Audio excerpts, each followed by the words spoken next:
Dengan geram, Randy meletakkan ponselnya di samping kursi kemudi dan tangannya langsung memutar setir ke arah kanan masuk ke halaman gedung badminton. Di sisi lain, Rinjani yang mengikuti mobil suaminya langsung terperangah, tak percaya melihat mobil suaminya memang benar-benar menuju gedung badminton. Wanita itu menghentikan mobilnya di tepi jalan, matanya mengawasi Randy yang keluar dari mobil. Dengan raket dan tas di tangannya, ada rasa kecewa yang menyelimuti hatinya saat dia menyadari bahwa suaminya tak berbohong. Jadi Mas Randy beneran mau main badminton, gumam wanita itu dengan nada kecewa. Dia menyandarkan punggungnya di sandaran jok, lalu membuang nafas kasar. Rasa kecewa bergelayut di hatinya karena tadi sempat berharap suaminya pergi ke kantor. Setelah Randy melangkah masuk ke dalam gedung olahraga, wanita itu menjalankan kembali mobilnya menuju rumah. Sementara itu Syafil dari kejauhan mengawasi mobil yang sangat dikenalinya. Dia tersenyum melihat mobil istri bosnya mulai menjauh pergi. Pria itu kembali menjalankan mobilnya memasuki halaman gedung badminton sambil membawa 2 paper bag berisi barang yang diminta oleh Randy. Ini barang yang Bapak minta. Syafil menyodorkan 2 buah paper bag pada bosnya sambil menundukkan kepala. Bawa tas dan raket ini ke mobilku, perintah Randy tegas sebelum melangkah masuk ke dalam ruang ganti dengan langkah pasti.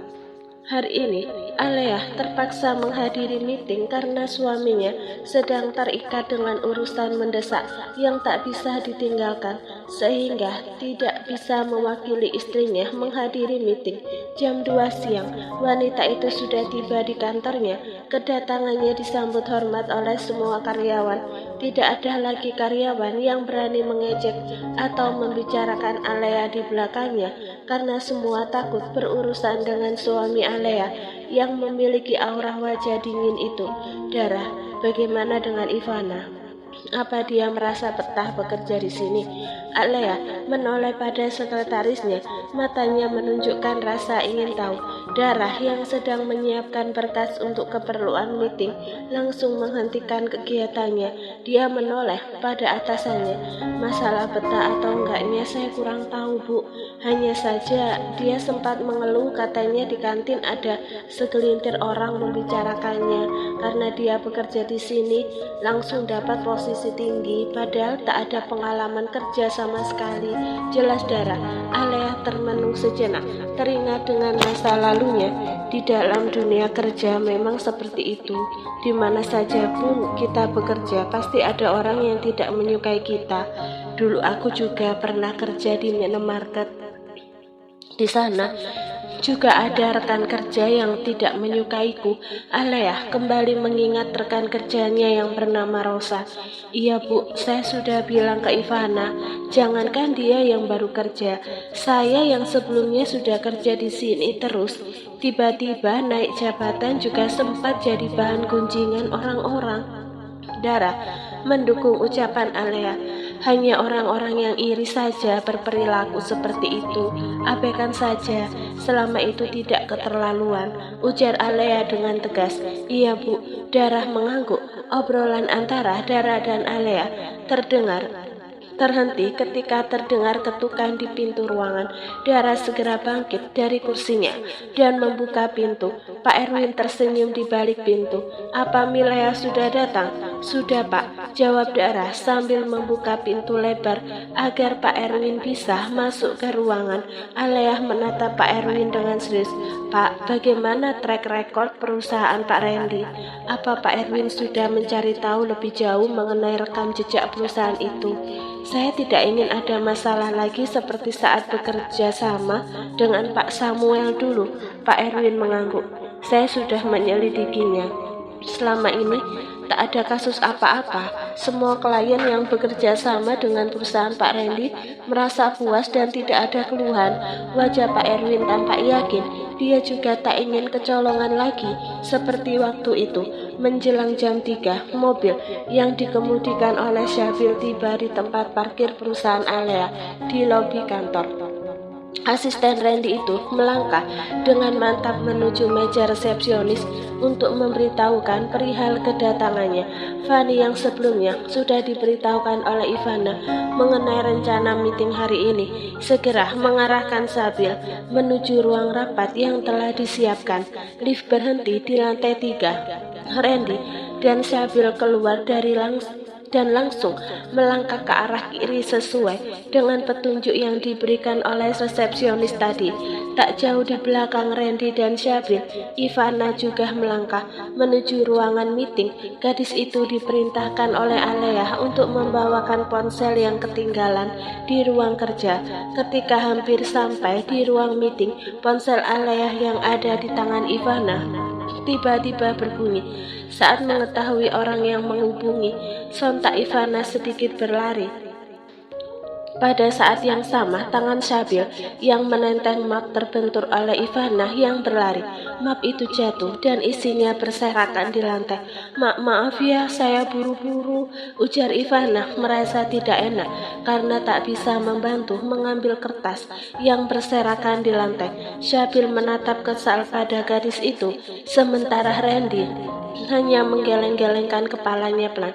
Bu Alea, ada telepon dari Pak Darel, kata Ivana sambil menyerahkan ponsel dengan terburu-buru. Alea menyadari nafas Ivana yang memburu. Kamu habis berlari, Van? Tanya Alea dengan sedikit penasaran sebelum mengangkat telepon dari suaminya.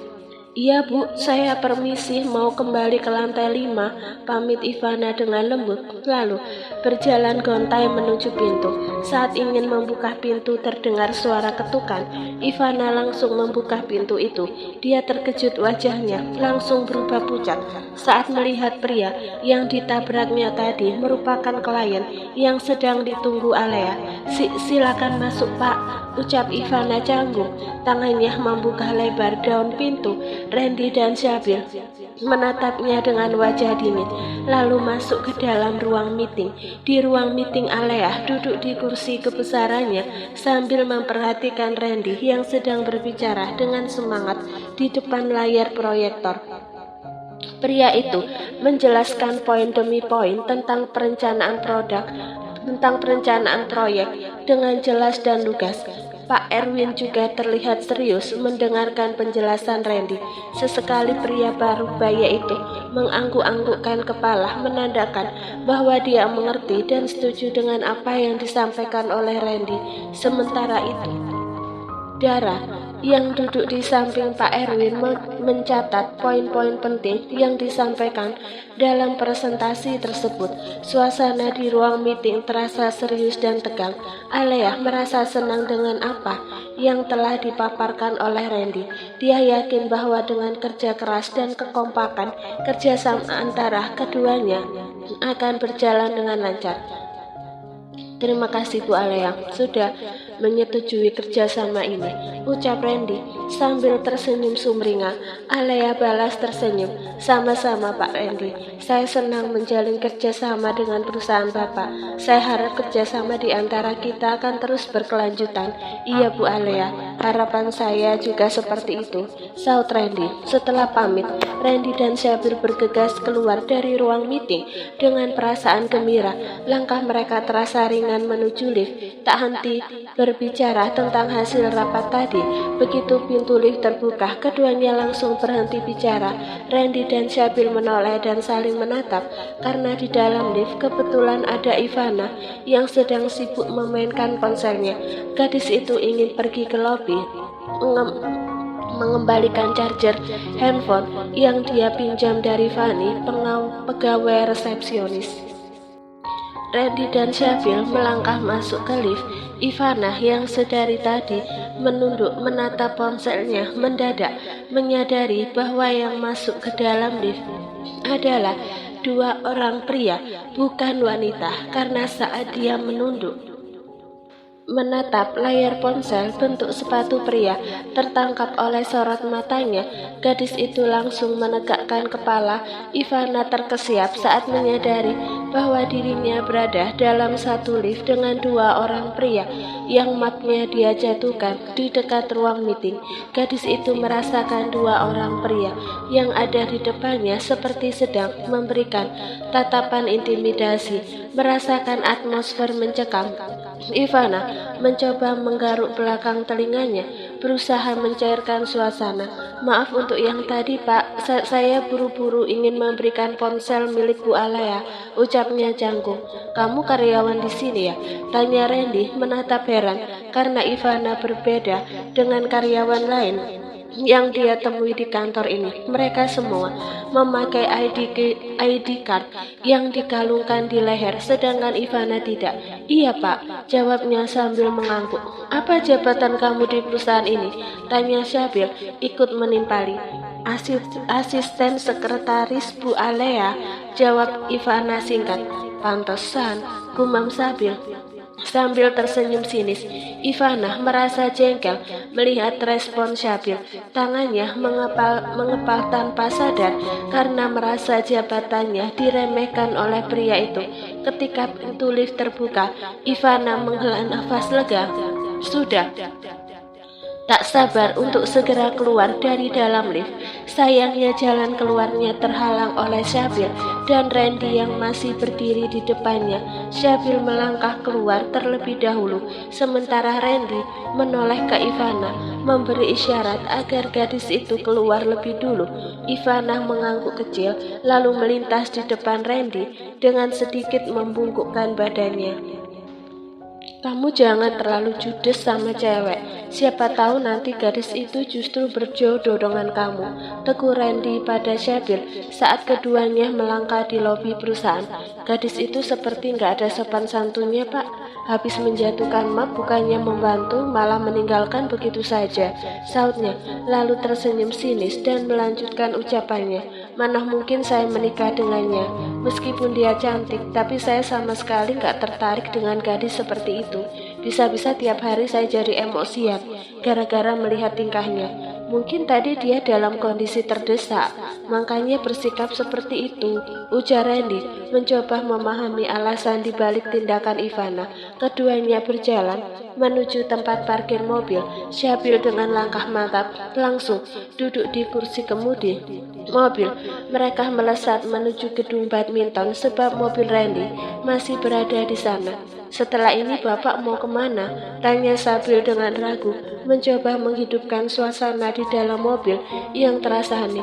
Ke kantor, jawab Randy datar, pandangannya kosong menatap jalanan. Bapak mau sampai kapan bersandiwara seperti ini pada ibu?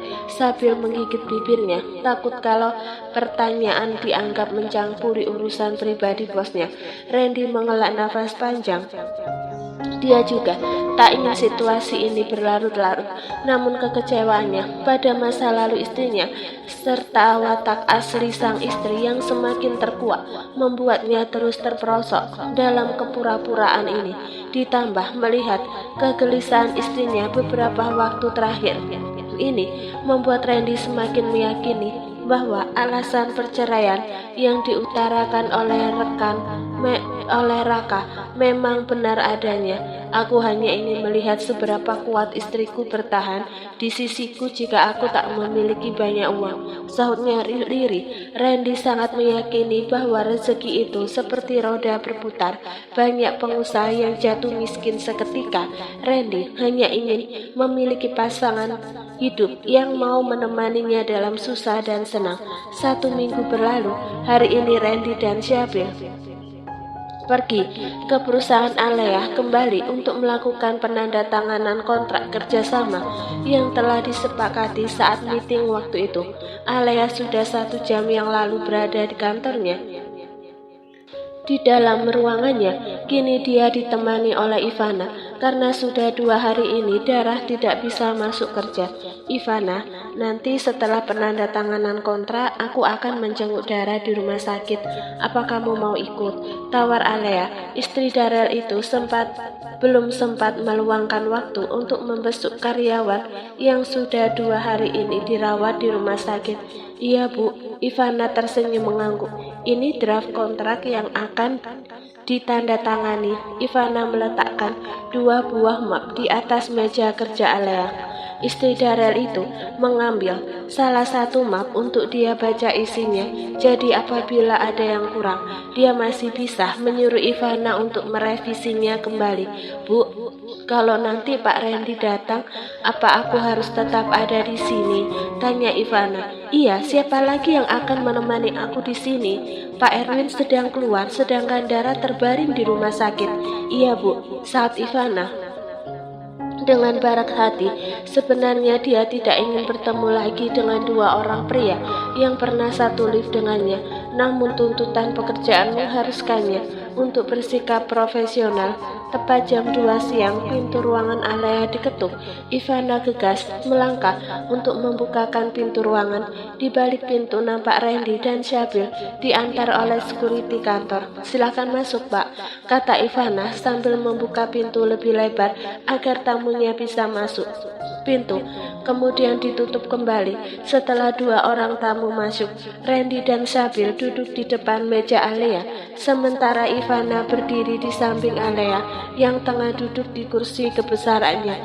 Ini draft kontraknya, Pak, silahkan dibaca dulu, ujar Alea sambil menyodorkan 2 buah map berisi dokumen yang sama kepada Randy dan Syabil. Kedua pria itu membaca serius, mencermati setiap kalimatnya. Setelah selesai, mereka saling berpandangan lalu mengangguk kecil sebagai tanda sepakat. Syabil segera menyerahkan pulpen pada Randy untuk menandatangani kontrak tersebut. Tak lama kemudian, Alea pun turut menorehkan tanda tangannya di atas kertas bermaterai itu. Terdengar ketukan di pintu ruangan. Ivana bergegas membukanya. Seorang office girl datang mengantar minuman yang dipesan Ivana sebelumnya. Gadis itu langsung mengambil alih nampan itu, lalu dengan sigap menghidangkan minuman tersebut di depan Randy dan Syabil. Asisten Randy itu menatap dingin ke arah Ivana yang sedari tadi lebih banyak menundukkan pandangannya. Di wajah Ivana terlihat raut ketidaknyamanan yang sedari tadi dia coba sembunyikan.